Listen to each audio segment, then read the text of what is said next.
नमस्कार।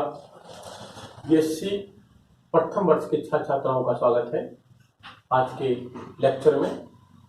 आज हम मोलस्क का जो संघ है उसके बारे में चर्चा करेंगे। सबसे पहले हम इसके सामान्य लक्षणों की विवेचना करते हैं जो इसमें उपस्थित पाए जाते हैं।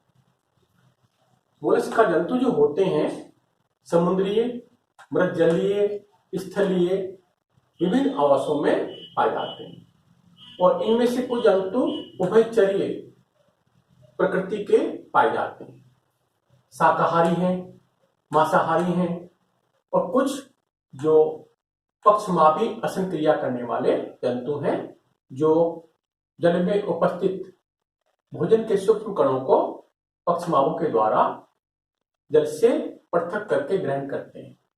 ऐसे फिल्टर फीडर यहाँ पाए जाते हैं। जंतु पानी की तली में रहकर चलते हैं और कुछ पानी के अंदर तैरने का कार्य करते हैं। देह त्रिकोण की देह के रूप पाई जाती है। इसमें 3 स्तर हैं, एक्टोडर्म, मेसोडर्म, एंडोडर्म देह भित्ति के अंदर, और इनकी जो समिति होती है वह द्विपार्श्व या असमिति रूप में ये पाए जाते हैं। जो गैस्ट्रोपोडा जंतु होते हैं वो एसिमेट्रिकल हैं और जो बाकी जंतु होते हैं वो द्विपार्श्व समिति प्रकार के, बाइलेटरल प्रकार के पाए जाते हैं। इनकी जो देह गुहा है, दीर्घोइक देह गुहा पाई जाती है। देह अखंडित रूप से पाई जाती है। इससे पहले जंतु जो थे आर्थ्रोपोडा, एनिडा, वो विखंडित रूप में पाए जाते हैं, ये अखंडित रूप में पाए जाते हैं। देह काफी कोमल होती है और एक कवच के द्वारा घिरी पाई जाती है। इनके अंदर जो दैहिक संगठन है अंग तंत्रीय स्तर का पाया जाता है। देह का विभाजन एक कठोर कवच, सॉफ्ट पेशीय प्रवाह, पाद, सिर तथा अंतरांगी पुंज के अंदर किया जाता है। तो ये विभिन्न भाग हैं देह के। पहले हम बात करते हैं कवच की, जो इसके ऊपर उपस्थित पाया जाता है। जो कैल्शियम कार्बोनेट से निर्मित कवच होता है वह बाह्य कवच के रूप में या आंतरिक कवच के रूप में पाया जाता है। कुछ जंतुओं में ये अनुपस्थित पाया जाता है। जो कवच है ये एकपाटीय या द्विकपाटीय रूप में पाया जाता है। इसका जो सिर है कुछ जंतुओं में उपस्थित है, कुछ जंतुओं में अनुपस्थित पाया जाता है।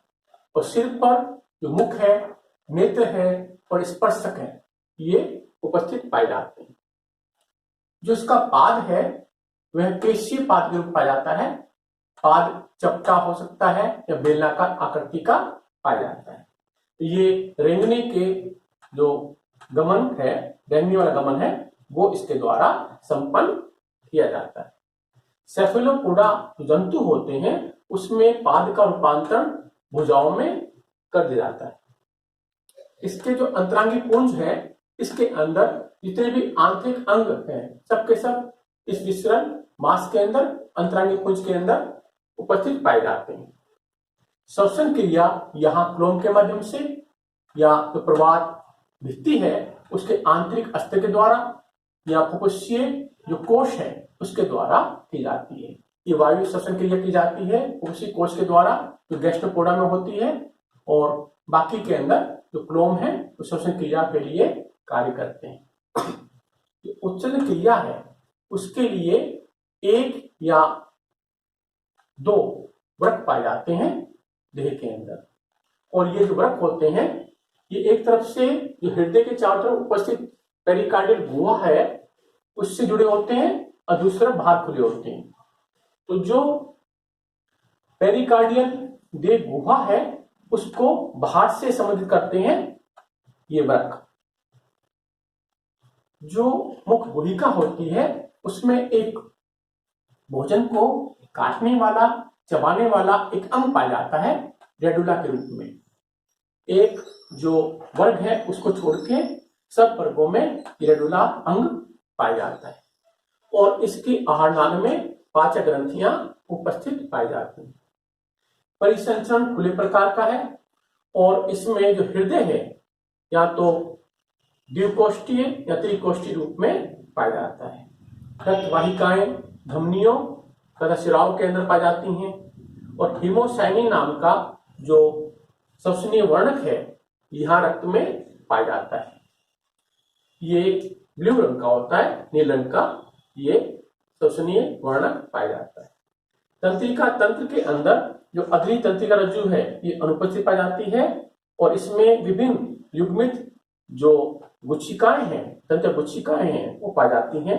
परमस्थि गुच्छिकाएं हैं, बिंद गुच्छिकाएं हैं, विश्व गुच्छिकाएं हैं, विभिन्न प्रकार गुच्छिकाएं पाई जाती हैं और ये दो गुच्छिकाएं होती हैं वो जो संयोजनियां होती हैं या इनकी कनेक्टिव होती है उनके माध्यम से पाई जाती है। तो दो प्रकार के तंत्रिका तंतु होते हैं जो विभिन्न जो गुच्छिकाएं हैं उनको जोड़ते हैं।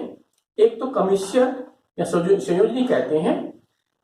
ये जो कमिश्यर तंत्रिका तंतु होते हैं वो समान प्रकार की जो गुच्छिकाएं होती हैं उनके मध्य में पाए जाते हैं और जो कनेक्टिव होती हैं ये विभिन्न प्रकार की जो गुच्छिकाएं होती हैं उनको आपस में जोड़ने का कार्य करते हैं। जंतु एक लिंगी है और कुछ जंतु इसमें द्विलिंगी रूप में भी पाए जाते हैं। जलद जनन वाहिनियों से ही पाए जाते हैं। जो निषेचन है बाह्य तथा आंतरिक निषेचन के रूप में पाया जाता है। परिवर्धन प्रत्यक्ष है और अप्रत्यक्ष रूप से दोनों प्रकार से पाया जाता है। अप्रत्यक्ष जो परिवर्धन होता है उसमें रोकोफोर लार्वा या ग्लोकिडियम लार्वा उपस्थित पाए जाते हैं। तो ये विभिन्न लक्षण हैं मोलस्का संघ के जंतुओं के। अब हम बात करते हैं वर्गीकरण के। तो मोलस्का जो संघ है इसको 5 जो वर्ग हैं उसमें विभाजित कर दिया गया है। एम्फीन्यूरा है, स्टेफोपोडा है, गैस्ट्रोपोडा है, पेलिसाइपोडा है और सेफेलोपोडा है। ये विभिन्न प्रकार के वर्ग हैं इस मोलस्का संघ के।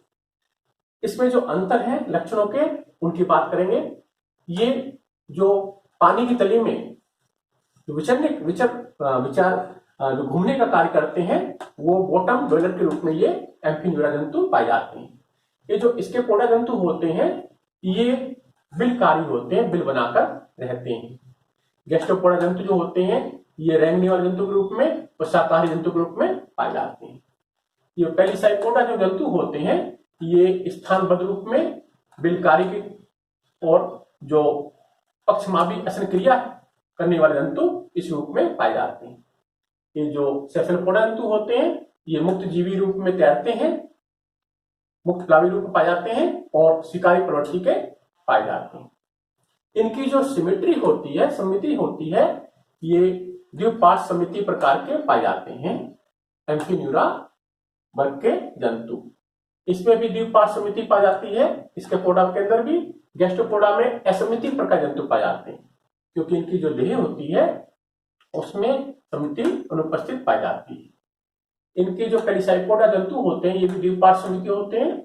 सेफेलोपोडा जंतु ये भी द्विपार्श्व समिति प्रकार के पाए जाते हैं। जो सिर की उपस्थिति है एम्फीन्यूरा जंतुओं में, यहाँ सिर अनुपस्थित पाया जाता है। यहाँ जो सिर है वो एक सूंड के रूप में पाया जाता है। यहाँ एक सिर जो है उपस्थित है और सिर के ऊपर नेत्र है, मुख है और स्पर्शक, ये विभिन्न प्रकार के अंग सिर पर पाए जाते हैं। एक क्लियर स्पष्ट प्रकार का सिर यहाँ उपस्थित पाया जाता है। यहाँ सिर अनुपस्थित है, यहाँ सिर पुनः उपस्थित पाया जाता है जिसके ऊपर मुख, नेत्र और स्पर्शक पाए जाते हैं। जो इनका कवच है, इनके कवच के अंदर जो पृष्ठ तल पर 8 अनुप्रस्थ जो प्लेटें होती हैं वो एक पंक्ति में पाई जाती हैं और ये कवच का निर्माण करती हैं एम्फीन्यूरा जंतुओं के अंदर। इसमें जो कवच पाया जाता है वे कोन आकृति का पाया जाता है और एक कपाटीय कवच के रूप में उपस्थित पाया जाता है। यहाँ भी एक कपाटी कवच है और ये जो सर्पिल रूप से पाया जाता है और कुछ जंतुओं में ये कवच अनुपस्थित पाया जाता है गैस्ट्रोपोडा वर्ग के जंतुओं में। पेलिसाइपोडा जंतु में द्वि कपाटीय प्रकार का कवच पाया जाता है। इसमें 2 कपाट पाए जाते हैं। एक जैसे लेफ्ट साइड में 2 कपाट हैं और दोनों जो पृष्ठ तल पर एक दूसरे जुड़े पाए जाते हैं। तो बंद कर देते अपने को, इससे जंतु इसके अंदर अपने सुरक्षित महसूस करता है, जब गमन करता है तो ये अपने कवच को, द्वीप कपाटी कवच को खोल लेता है। तो इस प्रकार का जो कवच है द्वीप कपाटी कवच इन जंतुओं में पाया जाता है। ये सेफेलोपोड जंतु होते हैं, इसमें मुख्यतः कवच अनुपस्थित पाया जाता है। कुछ जंतुओं में उपस्थित है तो वो विभिन्न कोष्ठों में विभाजित पाया जाता है। रेडुला यहाँ उपस्थित है मुख गुहिका में, रेडुला यहाँ उपस्थित है, रेडुला उपस्थित है। यहाँ रेडुला अनुपस्थित पाया जाता है क्योंकि ये पक्षमाभी श्वसन क्रिया करते हैं। यहाँ भी रेडुला उपस्थित पाया जाता है। ये जो श्वसनिक क्रिया है यह फ्लोम के माध्यम से की जाती है। यहाँ फ्लोम अनुपस्थित है, जो प्रवार का आंतरिक स्तर है वो श्वसन क्रिया में भाग लेता है। यहाँ जो उभयचरी प्रकृति के जंतु हैं गैस्ट्रोपोडा, इसमें फ्लोम के द्वारा होता है जलीय श्वसन, और जो वायु श्वसन क्रिया होती है वो फुफ्फुसीय कोश के द्वारा की जाती है। ये जो जंतु होते हैं पेलिसैपोडा, इसमें भी ये जो क्लोम होते हैं उनके माध्यम से जलीय श्वसन क्रिया करते हैं। ये भी जलीय श्वसन क्रिया करते हैं क्लोम के माध्यम से। इनका जो हृदय है त्रिकोष्ठी हृदय पाया जाता है। यहाँ हृदय अनुपस्थित है, यहाँ हृदय द्विकोष्ठी हृदय के रूप में पाया जाता है। यहाँ त्रिकोष्ठी हृदय है तो यहाँ भी त्रिकोष्ठी हृदय पाया जाता है। यानी परिसंचरण है खुले प्रकार का है, यहाँ भी खुले प्रकार का है, यहाँ भी खुले प्रकार का है और यहाँ भी खुले प्रकार का है। लेकिन जो सेफेलोपोडा जंतु होते हैं उसमें बंद प्रकार का परिसंचरण तंत्र पाया जाता है। तो ये विकसित जो जंतु है मोलस्का वो सेफेलोपोडा जंतु के रूप में पाए जाते हैं। निषेचन क्रिया जो होती है यहाँ बाह्य निषेचन क्रिया होती है और प्रवार गुहा में पाई जाती है। यहाँ भी निषेचन क्रिया होती है बाह्य निषेचन क्रिया के रूप में और बाहरी जल में पाई जाती है। यहाँ जो निषेचन क्रिया होती है आंतरिक निषेचन क्रिया होती है। यहाँ बाह्य जो निषेचन क्रिया पाई जाती है और ये जो फ्लोम के जलीय नलिकाएं होती हैं उसके अंदर ये जो निषेचन क्रिया है वो पाई जाती है। ये भी बाह्य निषेचन क्रिया के रूप में पाया जाता है। यहाँ आंतरिक निषेचन पाया जाता है। ये जो मैथुनिक अंग है नरों में यहाँ अनुपस्थित है, यहाँ भी अनुपस्थित है, यहाँ उपस्थित है गैस्ट्रोपोडा में, ये पेलिसैपोडा में पुनः अनुपस्थित हो गए हैं और सेफेलोपोडा में फिर उपस्थित हो गए हैं। तो सेफेलोपोडा गैस्ट्रोपोडा में जो मैथुनिक अंग नरों में उपस्थित पाए जाते हैं, इसलिए यहाँ आंतरिक निषेचन क्रिया पाई जाती है, अन्य में बाह्य निषेचन क्रिया की जाती है।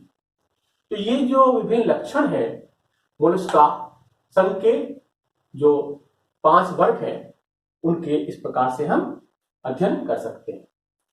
इनके अंदर जो इसके पोडा वर्ग के जंतु होते हैं उसमें हमने डेंटिलियम नाम का जंतु यहाँ रख लिया है। इसका क्लासिफिकेशन यहीं खत्म हो जाता है, बाकी क्लासिफिकेशन आगे चलेंगे। आज हम एम्फीन्यूरा जो वर्ग है इसका क्लासिफिकेशन करने जा रहे हैं। इसमें 3 गण पाए जाते हैं। ए प्लेकोफोरा है, मोनो प्लेकोफोरा है, पोली प्लेकोफोरा है। ये 3 अलग अलग गण पाए जाते हैं इस एम्फीन्यूरा जो जंतु होते हैं उनके। अब इसके अंदर जो मुख्य लक्षण है वो कवच का होता है। ए प्लेकोफोरा अनुपस्थित, तो यहाँ कवच अनुपस्थित पाया जाता है। मोनो प्लेकोफोरा यानी कि एक भाग का बना हुआ कवच, तो यहाँ जो एक प्लेट होती है वह कवच के रूप में पृष्ठतल पर पाई जाती है। तो यहाँ जो कवच है उसका निर्माण पृष्ठतल पर उपस्थित एक प्लेट के द्वारा किया जाता है मोनो प्लेकोफोरा में। और पोली प्लेकोफोरा जंतु जो होते हैं उसमें जो कवच होता है विभिन्न प्लेटों का बना पाया जाता है। इसमें जो पृष्ठतल पर एक पंक्तिबद्ध 8 प्लेटें पाई जाती हैं, उनके द्वारा कवच का निर्माण किया जाता है। दूसरा जो लक्षण है, एक प्लेकोफोरा में पाद अनुपस्थित है, फ्लोम अनुपस्थित है। यहाँ पाद उपस्थित है, फ्लोम उपस्थित है, यहाँ पाद उपस्थित है, फ्लोम उपस्थित है। तो ये जो पाद फ्लोम है दोनों एप्लेकोफोरा में अनुपस्थित है, बाकी दोनों में उपस्थित पाए जाते हैं। जो हृदय है या द्विकोष्ठीय प्रकार का हृदय पाया जाता है एक प्लेकोफोरा जंतु के अंदर, जबकि मोनो प्लेकोफोरा एंड पोली प्लेकोफोरा में ये त्रिकोष्ठीय हृदय पाया जाता है। 2 आलिंद हैं, एक नीले हैं। यहाँ एक आलिंद एक नीले के ऊपर जाता है। ये जंतु जो होते हैं एक प्लेकोफोरा जंतु ये हर्मेफ्रोडाइट जंतु ग्रुप में पाए जाते हैं, जिसमें नर मादा जो जनन अंग होते हैं एक ही जंतु में उपस्थित पाए जाते हैं। ये यूनिसेक्सुअल रूप में पाए जाते हैं, नर मादा अलग होते हैं, यहाँ पे नर मादा अलग अलग पाए जाते हैं। ये नियोमेराइना नाम का जंतु इसमें पाया जाता है एप्लेकोफोरा में। इस मोनोप्लेकोफोरा में नियोपिलाइना नाम का जंतु पाया जाता है और इसमें काइटा नाम का जंतु पाया जाता है। तो ये क्लासिफिकेशन है, प्रारंभिक जो भाग है इसका वो हमने आज किया है, और बाकी जो गैस्ट्रोपोडा, पेलिसैपोडा और सेफेलोपोडा, इन जो 3 वर्गों का क्लासिफिकेशन हम जो दूसरा भाग है मोलस्का का क्लासिफिकेशन का, उसके अंदर हम करने जा रहे हैं। धन्यवाद।